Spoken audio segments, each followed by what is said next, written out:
J'ai les salutations de frère Ézéchiel qui m'a demandé de saluer tous les frères de notre assemblée.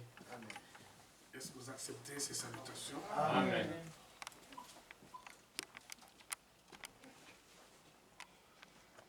N'oubliez pas, il fait très chaud. À partir de demain d'ailleurs, on a annoncé que ce sera encore pire. Faites attention.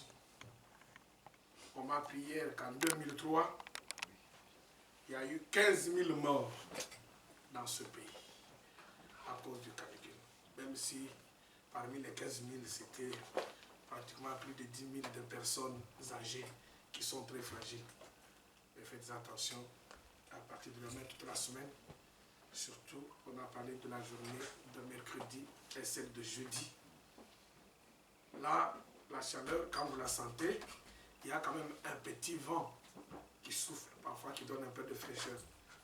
Et on a dit à partir de la semaine prochaine, il n'y aura même pas un seul petit souffle de vent. Mais nous venons d'Afrique. Ouais. Nous venons d'Afrique. N'exagérons pas. Parce que les Noirs en venant ici, ils ont commencé à exagérer. Ils disent, mais chez nous là c'est 40. C'est 40, mais on s'habillait normalement. Parce que chez l'Africain, il y a un mauvais esprit.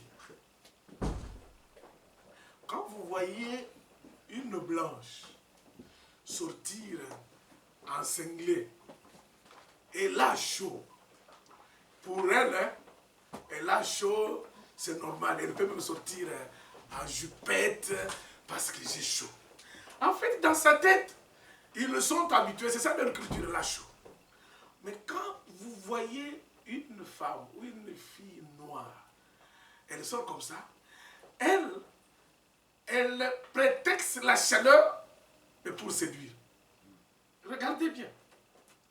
Allez dans le métro, allez dans les rues, vous verrez que quand une femme blanche est habillée légèrement, c'est pas comme c'est sa culture. En fait, je voudrais leur trouver une excuse. Ils n'ont pas de mauvaises pensées dans leur tête. C'est ça. Il fait chaud, je me mets comme ça. Mais quand elle marche, elle n'a pas dans la tête qu'elle séduit. Mais les femmes noires, quand elles s'habillent, la première idée, c'est la séduction. Elle va se mettre à jupette, elle va se mettre à... pour se mettre en valeur et séduire. Et ce n'est pas bon. Il ne faut pas qu'on puisse se cacher derrière la chaleur pour faire n'importe quoi. Alors que nous avons nos sœurs musulmanes, même pendant le canicule, on l'a trouvé plongée dans son histoire noire, avec des petits yeux comme ça. Elle dit, ma sœur, c'est canicule. Canicule, qu'est-ce que vous voulez? Moi, je dois être dans mon histoire longue. C'est comme ça. Que ce soit l'automne, l'hiver ou l'été, elle est dedans. Elle ne meurt pas. On ne va pas mourir pour ça. Que le Seigneur vous bénisse. Lèvons-nous, bien-aimés. 1 Pierre. 1 Pierre au chapitre 1.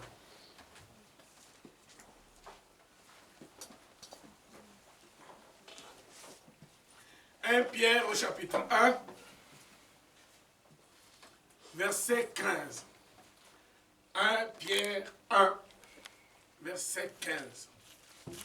Mais puisque celui qui vous a appelé est saint, vous aussi soyez saints dans toute votre conduite. Amen. Selon qu'il est écrit, vous serez saints, car je suis saint. Amen. Et si vous invoquez comme Père celui qui juge selon l'œuvre de chacun, sans favoritisme, conduisez-vous avec crainte pendant le temps de votre séjour sur la terre. Amen. Amen. Amen. Père céleste, telle est ta parole. Ce n'est pas la parole d'un homme. Aucun frère, aucune sœur dans cette salle ce matin n'est venu ici pour écouter un homme.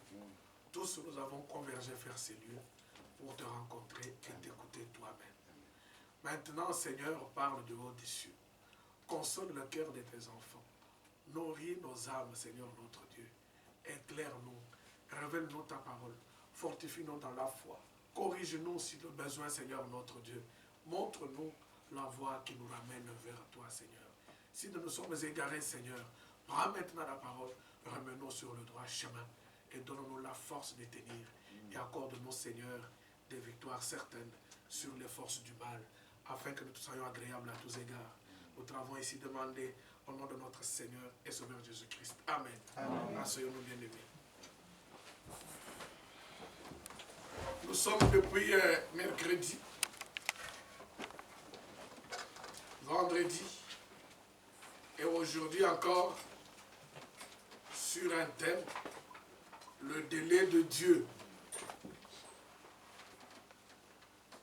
Quand vous allez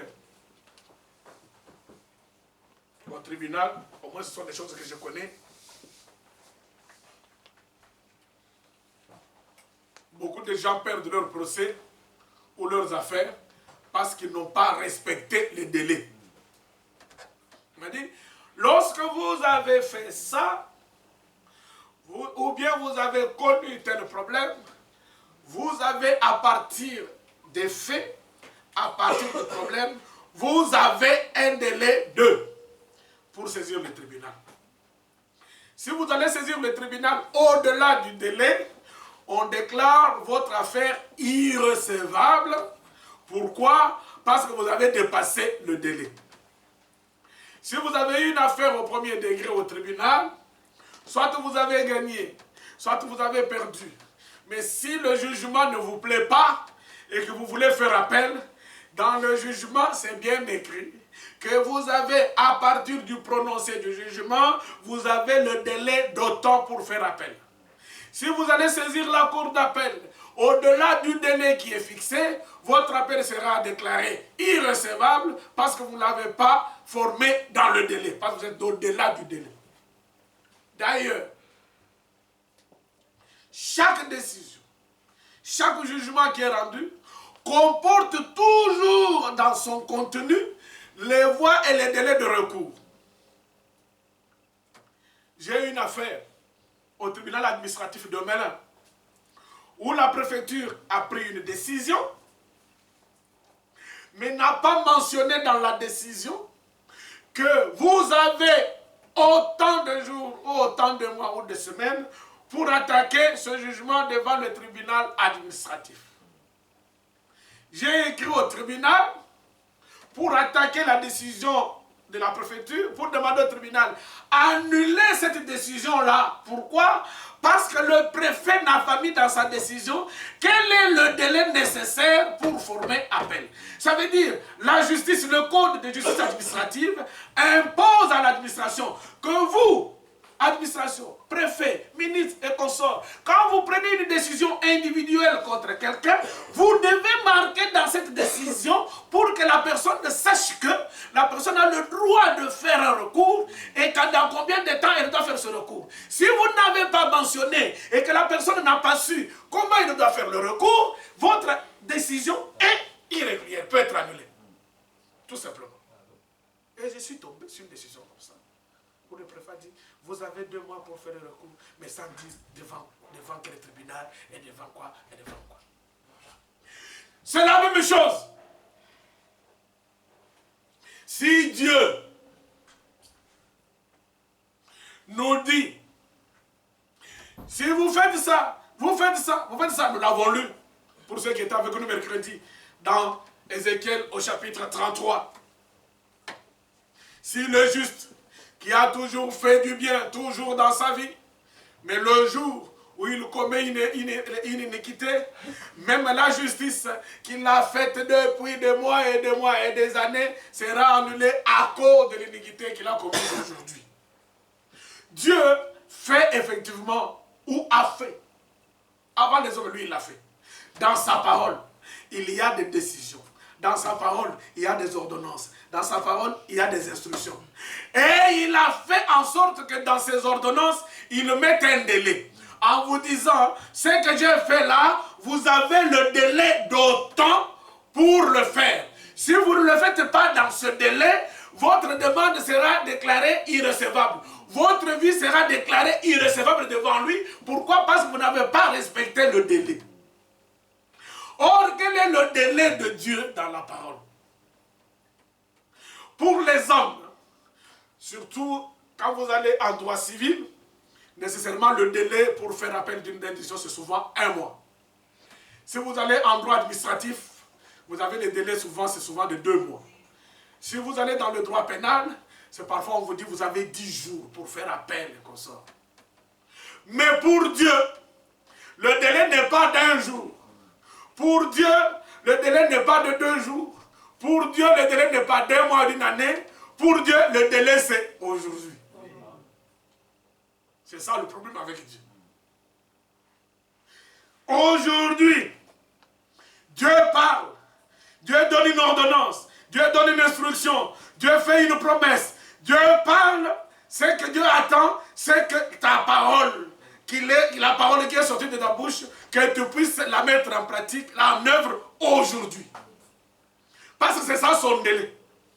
Si tu attends demain, tu risques que ta vie devant lui soit irrecevable. Pourquoi? Parce que nous ne connaissons pas quel jour lui il va venir.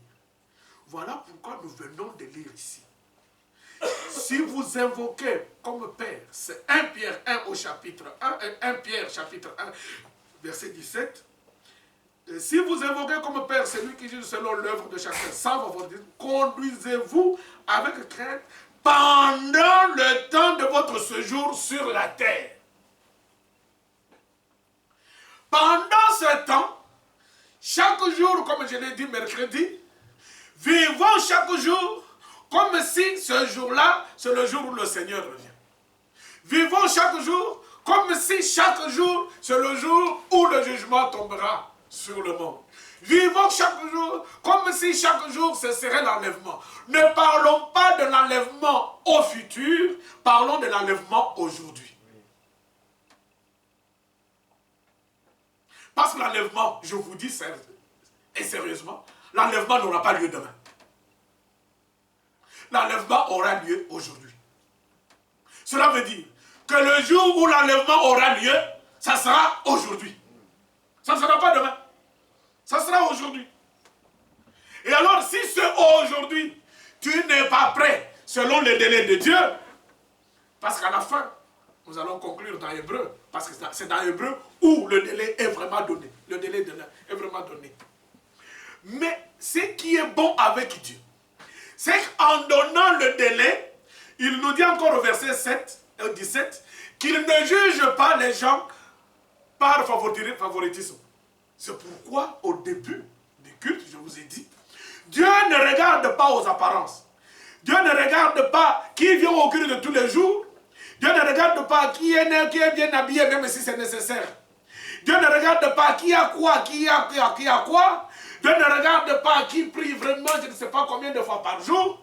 Dieu regarde la foi qu'il y a dans notre cœur pour recevoir sa parole. Parce que ce que je viens de citer, si la foi est dans notre cœur, si nous recevons la parole de Dieu, si nous obéissons à cette parole de Dieu, nous ferons exactement cela. Nous viendrons au culte tous les jours, nous allons faire ceci, nous allons bien nous habiller, nous allons faire ça, nous allons faire ça, nous allons faire ça.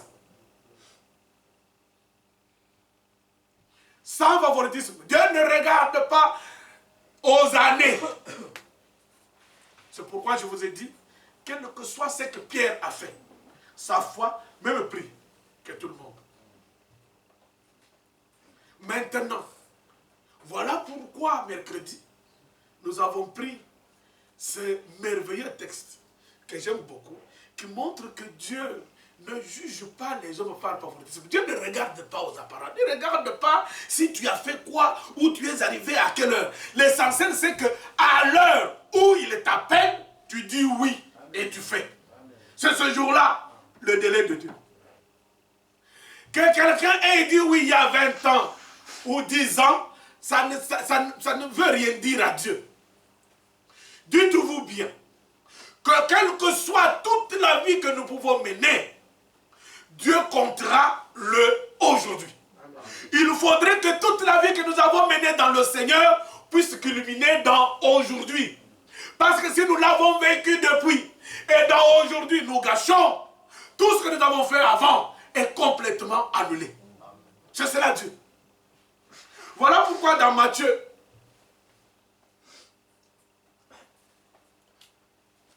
chapitre 20,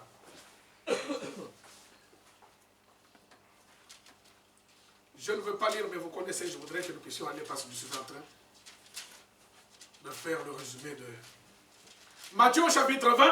Vous connaissez cette parabole. Des ouvriers qui ont été appelés à différentes heures.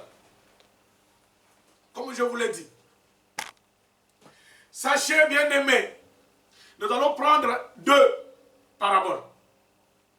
Nous avons celui-ci. Nous allons encore dans Matthieu prendre encore un autre. Que nous allons commencer à comparer. Pour que vous puissiez comprendre. Ici, nous avons besoin. Ici, nous parlons du favoritisme. Et dans l'autre, nous parlerons du délai de Dieu. Et vous allez comprendre ça facilement.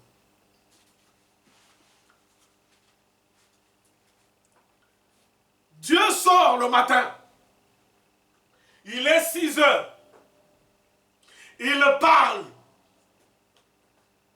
aux gens qui le trouvent là, dans leur vie du désordre, dans leur vie mondaine, dans les distractions du monde, dans les histoires du monde. Il leur dit, non, ne faites pas ça. Allez à mon champ travailler. Ne soyez pas dans le divertissement en train de passer le temps pour rien. Allez à l'église. Allez écouter la parole de Dieu. Vivez la vie de Dieu. Il est 6 heures. Ils sont partis. Regardez. Ceux qui sont partis à 6 heures, ils ne sont pas allés ailleurs. Ils sont allés dans le champ du Seigneur. Ils n'ont pas quitté ce champ. Ça veut dire, ils sont restés chrétiens. Le jour où le Seigneur les a appelés, le jour où le Seigneur a frappé à la porte de leur cœur, a dit, allez dans mon champ, travaillez. Et le Seigneur leur a dit, quand vous aurez travaillé dans mon champ, à la fin de la journée, je vous donnerai un prix. Le prix c'était un denier. Le prix c'était la vie éternelle. Lorsque vous aurez tenu dans mon champ pendant toute la journée, à la fin de la journée, à 18 heures, quand je reviendrai, n'oubliez pas que le Seigneur est sorti, il a parlé aux gens, il leur a dit, allez dans mon champ, il est parti. Il a dit, quand je reviendrai maintenant dans mon champ, je vous donnerai le prix du travail que vous aurez fait. Mais il est ressorti en même temps à 9 heures. Il a trouvé encore d'autres dans la distraction, toujours dans les choses du monde et consorts. Il leur a dit, laissez tout, allez à l'église, écoutez la parole de Dieu, allez travailler pour moi. Eux aussi, ils sont partis. Ils sont restés dans le champ depuis 9 heures. Il est sorti encore à midi. Il en a trouvé d'autres. Il est revenu à 15 heures. Il en a trouvé d'autres. Et à 17 heures, alors qu'il est resté seulement 1 jour et 1 heure pour que le travail se termine dans le champ, il en a trouvé d'autres qui, eux, ont eu le temps de s'amuser dans le monde, ont eu le temps de paroter dans le monde, ont eu le temps de faire tout ce qu'ils voulaient dans le monde depuis 6 heures qu'ils se sont réveillés. Ils n'ont fait que jouer jusqu'à 17 heures. C'est à 17 heures qu'ils écoutent la parole de Dieu. C'est à 17 heures enfin qu'ils vont à l'église. C'est à 17 heures enfin qu'ils vont maintenant sur le champ du Seigneur. Le Seigneur leur dit aussi, vous aussi, quand vous allez rester là-bas, vous aurez un prix. Et à la fin, à 18 heures, quand il revient, il les appelle tous. Venez maintenant, vous allez recevoir le prix. Et le Seigneur, je ne sais pas comment il fait. Il commence avec les derniers. Ceux qui ont passé tout leur temps dans les histoires du monde, qui nous sont venus au Seigneur, qui 1 heure à peine, 1 heure à peine qu'ils sont arrivés. Ils n'ont rien fait. Ils n'ont rien fait. Ils se sont amusés toute leur vie.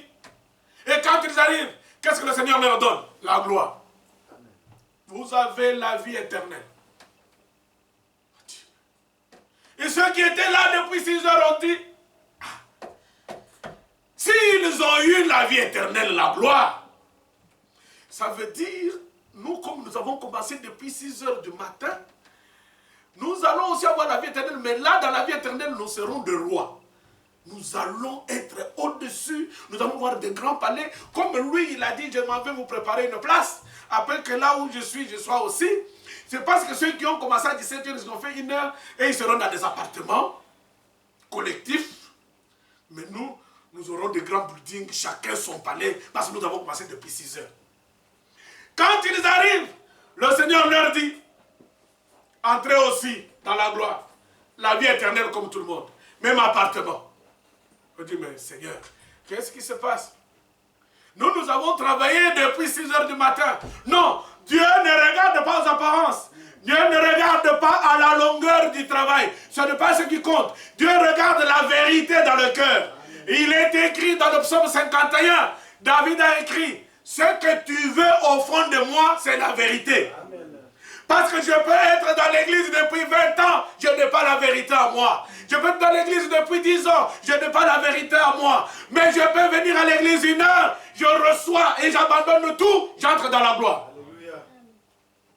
Le délai de Dieu, c'est aujourd'hui. Voilà pourquoi j'avais donné cet exemple du brigand qui a été crucifié à la croix. Je n'ai pas le temps de vous lire parce que je voudrais vraiment faire tous les résumés aujourd'hui. Vous pouvez lire ça dans Luc au chapitre 23.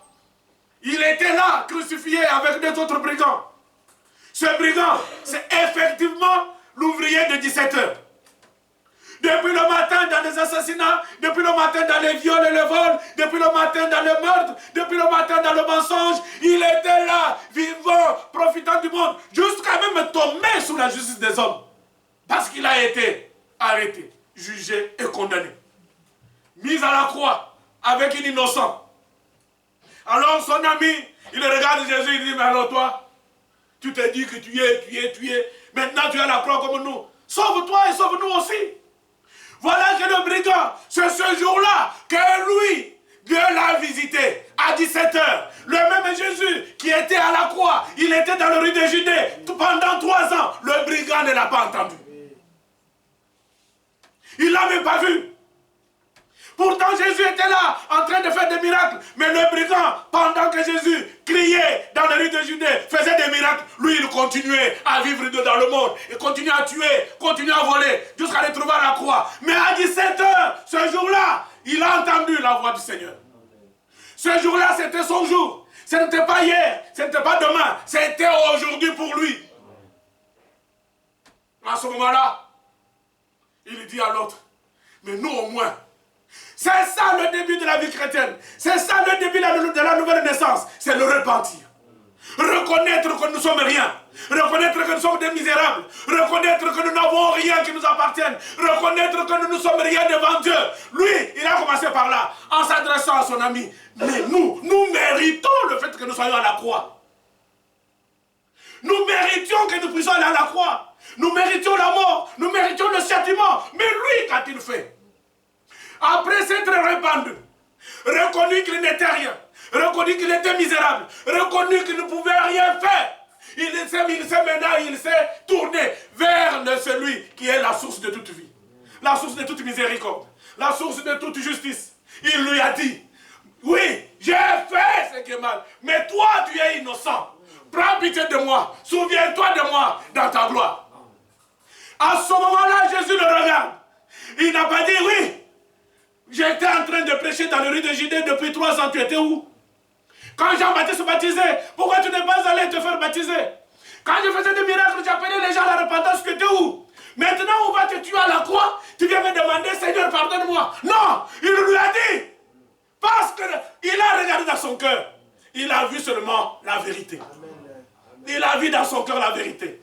Et là, il a prononcé le délai. Il ne lui a pas dit, demain quand tu mourras, tu viendras dans la gloire. Non, il a prononcé le délai. Aujourd'hui. Amen.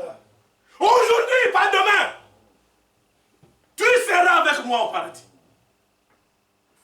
Aujourd'hui, si tu entends sa voix, n'endurcis pas ton cœur. Amen. Le délai de Dieu, c'est aujourd'hui. C'est comme cela avec Dieu. Dieu ne regarde pas aux années, Dieu ne regarde pas aux titres. Voilà pourquoi je n'ai pas le temps d'aller dans Philippiens au chapitre 3. Où Paul vous dit, moi je suis dit, mais tout cela, j'ai regardé, c'est de la boue. Dieu ne regarde pas autant. S'il vous saisit à 17 heures, l'essentiel pour Dieu, c'est au moment où il te parle, donne ta vie entre ses mains. C'est fini. N'attends pas demain. N'attends pas demain. Maintenant, regardez. Ça, c'est Dieu qui montre tout simplement que je ne juge pas. Voilà pourquoi, au début, Pierre vous a dit, vous qui avez reçu la foi du même prix que la nôtre. Ce jour-là, Pierre ne dira pas, mais Seigneur, pourquoi tu vas me mettre à côté de ce Jean-Marie ici? Moi, je t'ai vu mourir à la croix. Nous avons mangé la Pâque ensemble. J'étais à tes pieds. Quand tu as brûlé le pain, j'étais là. Et tu me mets à la même place que ce Jean-Marie qui est venu 21 siècles après. Et encore, il a joué. Je pense que c'est vers l'âge de... Moi, j'étais jeune en train de pêcher les poissons. Aujourd'hui, non, le Seigneur va lui dire, toi, si tu es là, ce n'est pas à cause du fait que tu étais pécheur que je t'avais appelé à ce moment-là parce que tu m'as vu. Non, le sacrifice de Golgotha a été et pour lui et pour toi. Voilà pourquoi Pierre qui nous écrit, quand il dit la foi du même prix que la nôtre, il se souvient de ce qu'il avait dit le jour de la Pentecôte. Parce que sans ce jour-là, il a dit aux gens qui étaient venus, ce que vous voyez là s'accomplir, c'est la promesse de Dieu. Et il a dit cette promesse est pour nous, est pour vous, pour vos enfants, et aussi pour tous ceux qui sont au loin, en aussi grand nombre que le Seigneur les appellera. Donc en disant cela, Pierre me voyait, Pierre te voyait, Pierre voyait ma soeur et voyait mon frère. Et il savait à ce moment-là que ces gens-là n'auront pas un autre prix que le même prix que nous avons là. Voilà pourquoi nous allons prendre une autre parabole que vous connaissez. C'est Luc au chapitre 14.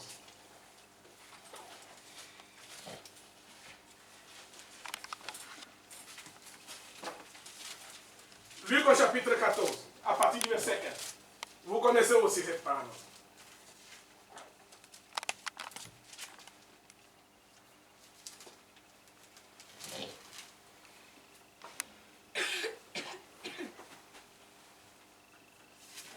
Et vous allez comprendre le délai de Dieu.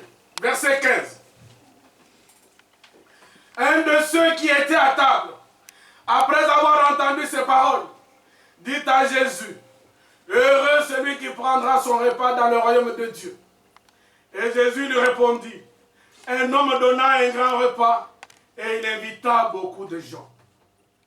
À l'heure du repas, il envoya son serviteur dire aux conviés, venez car tout est déjà prêt. Mais tous unanimement se mirent à s'excuser.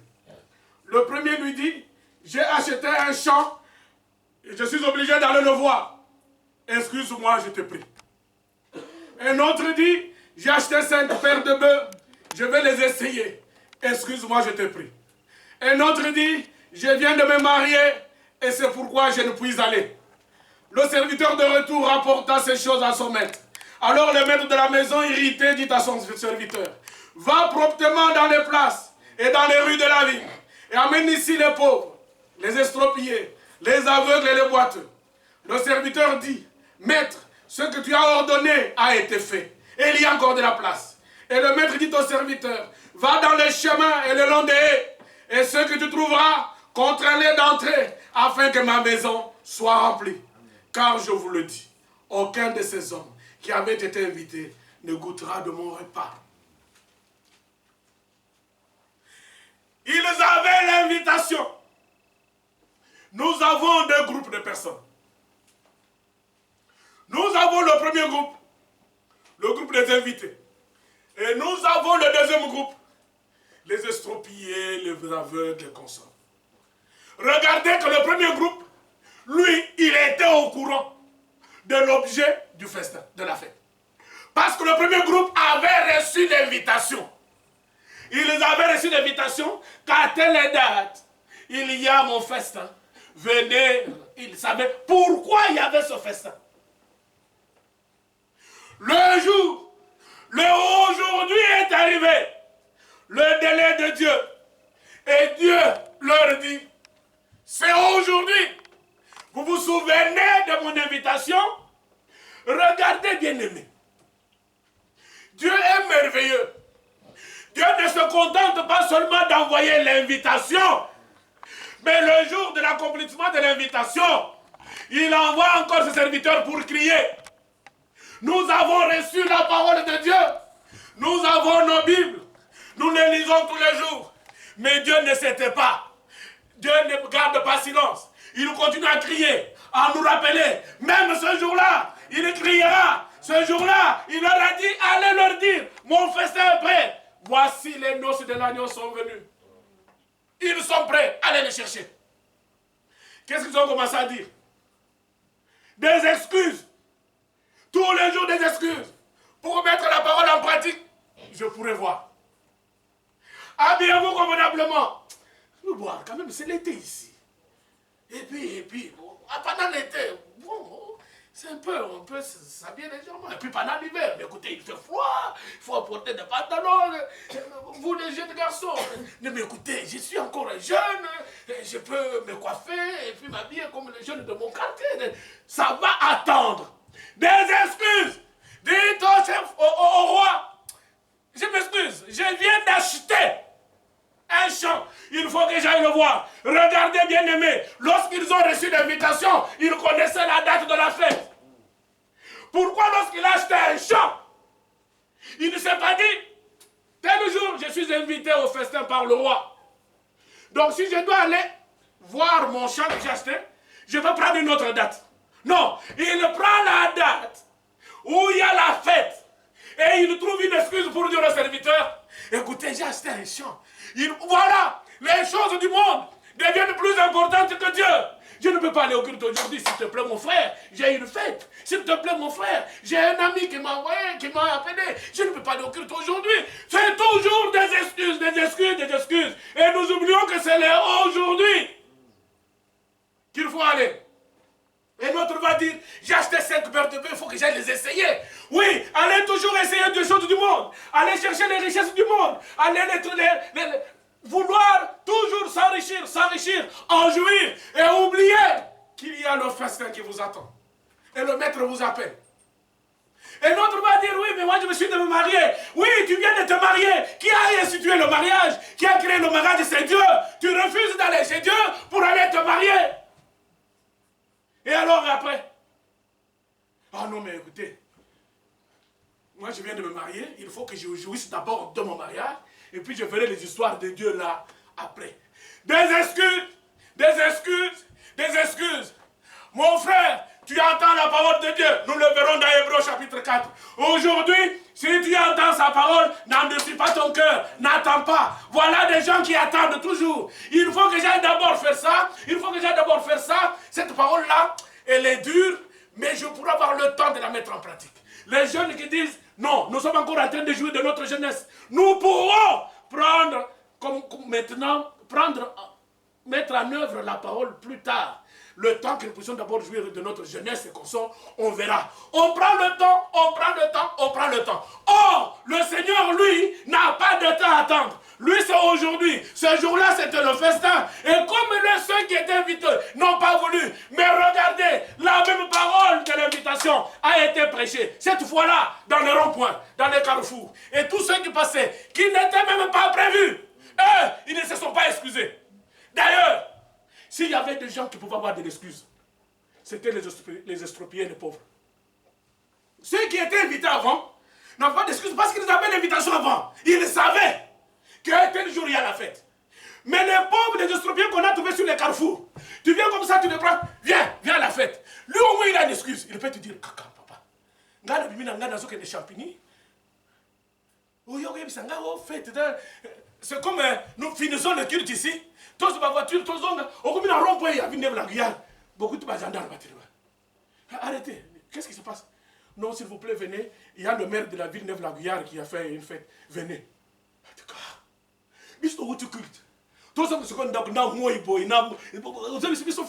Pourquoi le maire de la ville Neuve-la-Guyane ne nous a pas envoyé des invitations depuis? Là, nous avons, il y a des gens qui nous attendent à la maison, et moi je dois aller faire ceci, et puis elle va dire, non, j'ai laissé ma femme, il n'est pas bien, il faut qu'il j'aille. Comment veux-tu que j'aille maintenant à la fête là-bas? Au moins les estropiés, les pauvres, eux, ils avaient une excuse, parce qu'on ne les avait pas informés. On les prend. Mais ils n'ont donné aucune excuse. Aucune. Ils ont seulement entendu aller dans la salle de fête, ils sont partis immédiatement, sans se poser de questions. Quand vous entendez la parole de Dieu, ne vous posez pas de questions. Amen. Quand vous écoutez la parole de Dieu, ne vous demandez pas, est-ce que je ne peux pas attendre un peu que j'aille voir? Non, c'est aujourd'hui. Le aujourd'hui, ce jour-là, c'est accompli pour les pauvres, pour les estropiés et pour les mendiants. C'est aujourd'hui, ne s'est pas accompli pour ceux qui avaient l'invitation. Parce qu'ils ont trouvé des excuses. Ils passeront avec le monde. Mais la parole, elle continuera avec ceux qui l'ont entendue et qui sont entrés dans la salle de fête. D'ailleurs, le Seigneur lui-même a dit, ceux-là qui n'ont pas respecté moi aujourd'hui, ils n'entreront pas. Faisons attention, bien-aimés. Quelle est l'importance de Dieu dans notre vie? Quelle est l'importance de la parole dans notre vie? Souvenez-nous que Dieu, lui, il a besoin des gens qui obéissent à la parole de Dieu. Et qui ne se posent pas de questions. Il n'a pas besoin de « Amen, Amen, Amen, oh là là, la parole aujourd'hui. » Non. Même si tu ne dis pas Amen, Dieu veut voir la vérité dans ton cœur. Que cette parole, tu la veux, tu vas le faire. Dans Matthieu, j'ai donné encore c'est toujours le parabole. C'est Matthieu 21.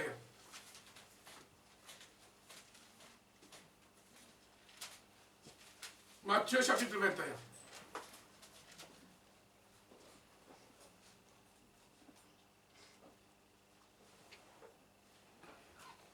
Matthieu chapitre 21, verset 28. Que vous ensemble, verset 28, un homme avait 2 fils. Et s'adressant au premier, il dit, mon enfant va travailler aujourd'hui dans ma vie. Il répondit, je ne veux pas.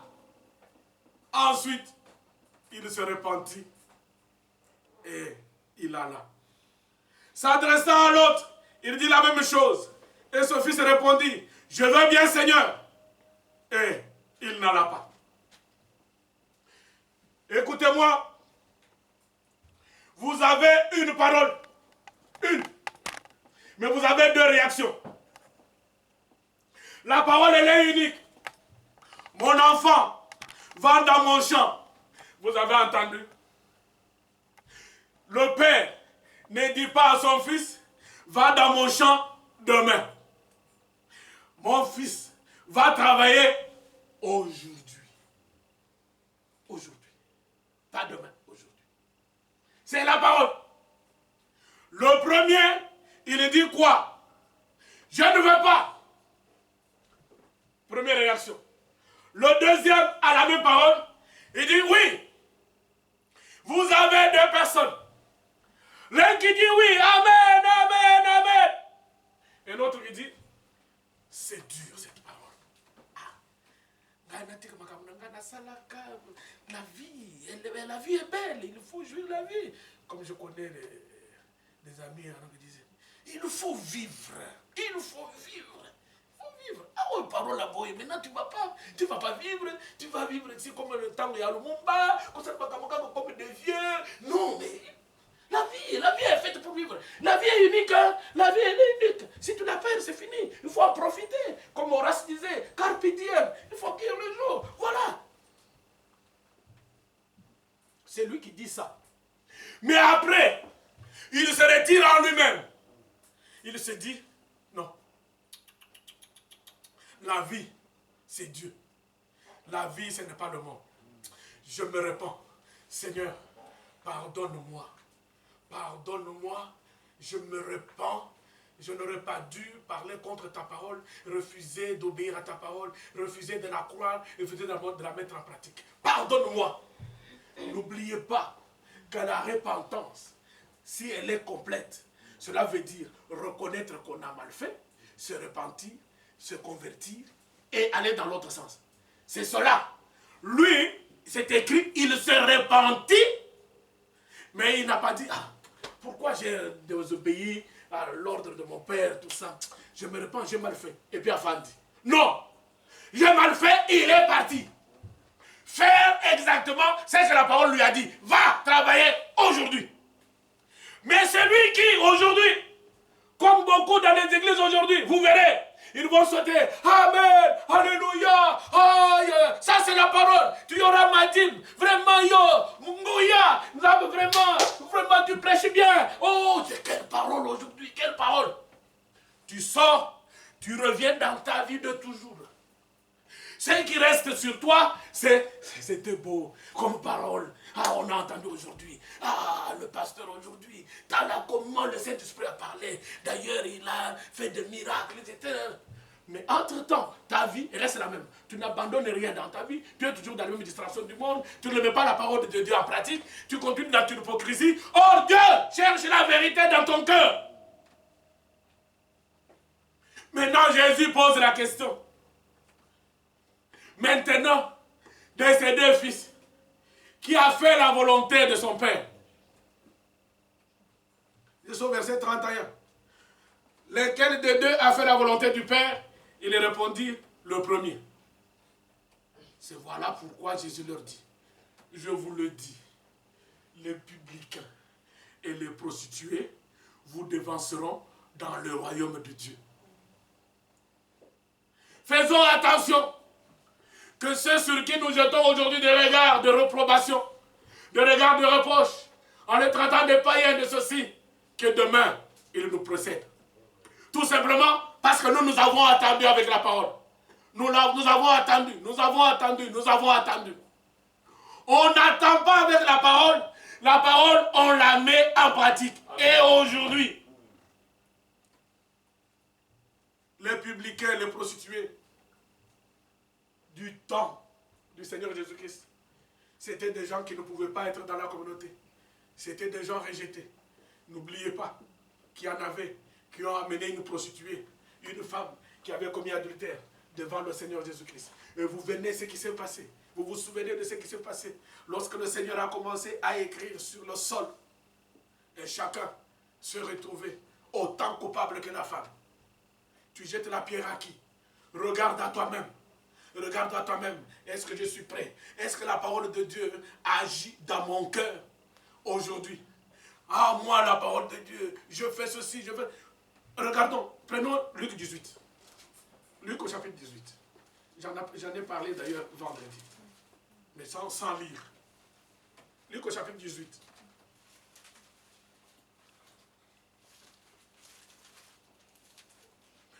Regardez ce que le pharisien dit quand il arrive au temple. Luc 18 au verset 9. Luc 18 verset 9. Il dit encore cette parabole. En vue de certaines personnes se persuadant qu'elles étaient justes et ne faisant aucun cas des autres. Jamais. Deux hommes montèrent au temple pour prier. L'un était pharisien, l'autre publicain. Le pharisien debout priait ainsi en lui-même. Trop de paroles inutiles. Se mettre toujours devant. Oh Dieu, je te rends grâce de ce que je ne suis pas comme le reste des hommes. Foutaises. Qui sont ravisseurs, injustes, adultères, ou même comme ce publicain. Je jeûne 2 fois par semaine. Je donne la dîme de tous mes revenus. Regardez. La parole de Dieu dit dans Proverbe qu'un autre te loue, mais pas tes lèvres. Yo mo comme moi no moi na zambe pensa. Ga yo mona ganga te tanga ko bana bi. Na ki. Ga ina zalaka. Bien. Bien habillé, je crie, je parle en langue. Oui. Ce n'est pas de parler en langue qui t'amène au paradis, au ciel. Rien. Dieu veut, je voudrais que chacun de nous aille avec ça. Dieu veut au fond de nous la vérité. Ne soyons pas hypocrites devant Dieu. Dieu ne juge pas aux apparences. Tout ce que nous faisons pour attirer le regard des autres. C'est écrit dans la Bible que si nous recevons le témoignage des hommes, le témoignage de Dieu est plus grand. Amen. Tout simplement. Que Dieu voit que je suis attaché à sa parole, que sa parole, elle ne passera pas sans que je la mette en pratique.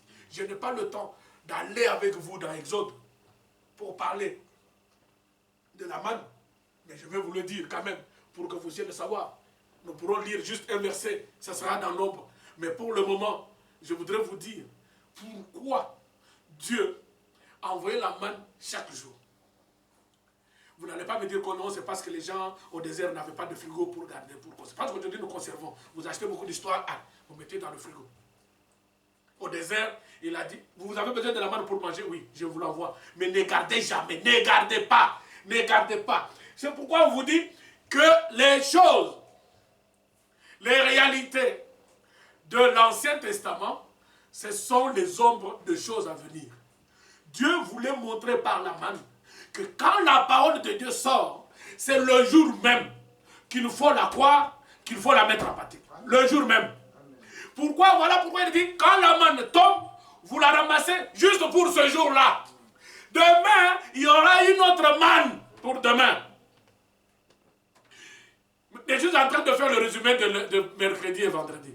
Mais pour ceux qui étaient là mercredi, jeudi et aujourd'hui, ils en reçoivent encore. Parce que même si je répète ce qu'il y a eu mercredi et vendredi, mais il y a d'autres réalités que je donne maintenant. Chaque jour, la manne est tombée. C'était ce jour-là. Ne la garde pas. Elle tombe, tu reçois, tu mets en pratique. Demain, Dieu parle, tu prends la parole, tu la crois, tu la mets en pratique. Demain, Dieu ne garde pas. C'est écrit dans la parole que tous ceux qui gardaient la manne, ils mangent, ils gardent. Il dit, ça c'est pour manger le lendemain. La parole de Dieu dit, le lendemain, la manne était pourrie. Elle devenait infecte. Si tu la manges, tu as l'indigestion, tu as la constipation, tu as la diarrhée et consort. Voilà pourquoi je vous renvoie à Hébreux chapitre 4 que nous lirons bientôt, où c'est écrit, si la parole de Dieu elle est vivante et efficace, elle est comme une épée quelconque à deux tranchants. C'est-à-dire, elle frappe de deux côtés. Si tu la prends aujourd'hui, tu la crois, tu la mets en pratique, elle te donne la vie. Si tu la gardes, tu ne la mets pas en pratique, elle va te donner la mort. Il ne faut pas attendre.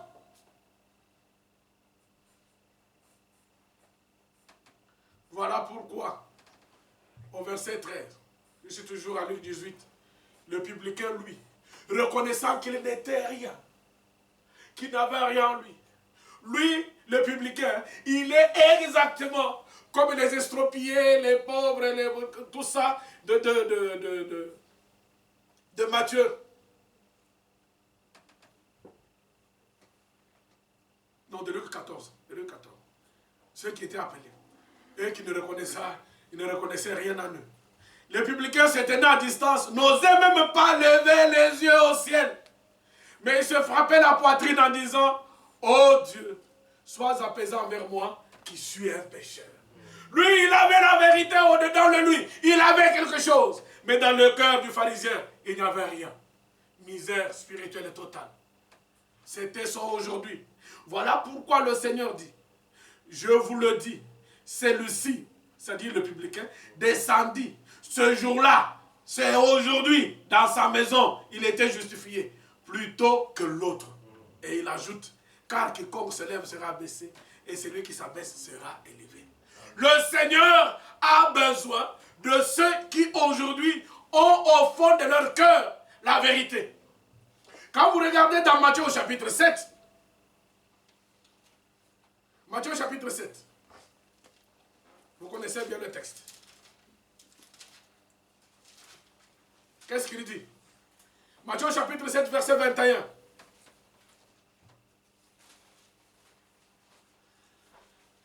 Matthieu 7, verset 21. Ceux qui me disent Seigneur, Seigneur, n'entreront pas tous dans le royaume des cieux. Je voudrais m'arrêter là.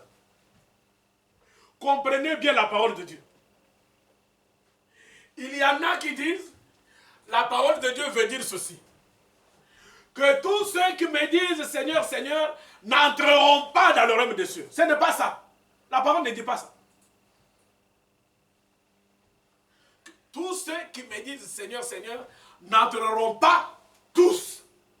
C'est ce que ça veut dire. Cela veut dire que parmi ceux qui disent Seigneur, Seigneur, Amen, Amen, il y en a qui sont vrais. Il y en a qui sont dans la vérité. Eux entreront. Mais ceux qui disent Seigneur, Seigneur, mais dans le cœur, il n'y a aucune vérité. Dans le cœur, il n'y a aucune foi. Dans le cœur, il n'y a aucune obéissance. Dans le cœur, il n'y a aucune acceptation de la parole. Juste pour les lèvres, ceux-là n'entreront pas. Cela veut dire, Il ne faut pas dire, ah, le Seigneur a dit, il n'y a pas ceux qui me disent Seigneur, Seigneur qui entreront. Non, ceux qui me disent Seigneur, Seigneur, parmi eux, il y en a qui entreront, d'autres n'entreront pas. Ceux qui me disent Seigneur par lèvres n'entreront pas. Ceux qui me disent Seigneur dans la vérité. Mais Seigneur, cela veut dire le Seigneur règne sur moi. Je mets en pratique sa parole. Je n'attends pas demain. Voilà pourquoi verset 22, il dit plusieurs me diront ce jour-là, Seigneur, n'avons-nous pas prophétisé en ton nom? C'est pourquoi je vous dis, ce n'est pas le fait de prophétiser qui te fera entrer dans le ciel. N'avons-nous pas chassé des démons en ton nom? Je t'ai dit que Judas a chassé des démons. Il n'est pas allé au ciel. N'avons-nous pas fait beaucoup de miracles par ton nom? Il y en a aujourd'hui qui font beaucoup de miracles. Mais ce ne sont pas des miracles qui nous feront entrer au ciel. Alors je leur dirai ouvertement, je ne vous ai jamais connu. Et je vous ai toujours dit que cette phrase, moi, me fait toujours froid au dos. Le Seigneur ne dit pas à ces gens-là, je ne vous connais pas. Non, je ne vous ai jamais connu. C'est-à-dire, au moment où vous prêchiez, au moment où vous faisiez des miracles, au moment où vous parliez en langue, je ne vous connaissais même pas. C'est-à-dire, il y a des gens aujourd'hui qui prêchent, qui prophétisent, qui font des miracles, qui font tout cela, mais au nom du Seigneur, mais que le Seigneur ne connaît pas. Alors, faisons attention, bien-aimés. Il s'agit d'aujourd'hui pour chacun de nous, pour que chacun sache que Dieu n'attend pas demain. Pour ceux qui étaient avec nous vendredi, nous sommes allés dans Genèse. Je n'ai pas le temps d'y aller. Ou devant le buisson ardent. Moïse se présente une fois le buisson ardent. Il s'approche. Dieu lui donne un mandat. Je vais t'envoyer en Égypte pour libérer les enfants d'Israël. Et Moïse lui dit, mais quand j'irai, quand les enfants d'Israël me demanderont, mais qui est-ce qui t'envoie vers nous? Comment il s'appelle? Vous savez ce que Dieu a dit?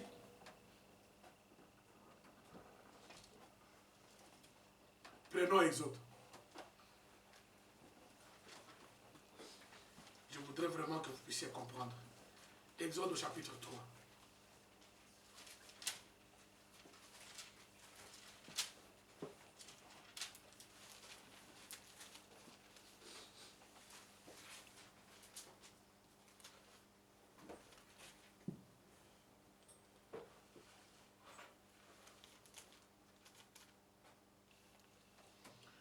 Exode au chapitre 3.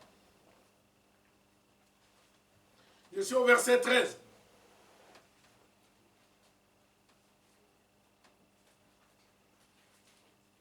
Moïse dit à Dieu, Exode 3, verset 13. Moïse dit à Dieu, j'irai donc vers les enfants d'Israël et je leur dirai, le Dieu de vos pères m'envoie vers vous. Mais s'ils me demandent quel est son nom, que leur répondrai-je? Dieu dit à Moïse, je suis celui qui suis. Et il ajouta, c'est ainsi que tu répondras aux enfants d'Israël, celui qui s'appelle je suis m'a envoyé vers vous. Et j'ai demandé, ce verbe être est conjugué à quel temps? On m'a dit présent. Et à quel mode? Le mode indicatif.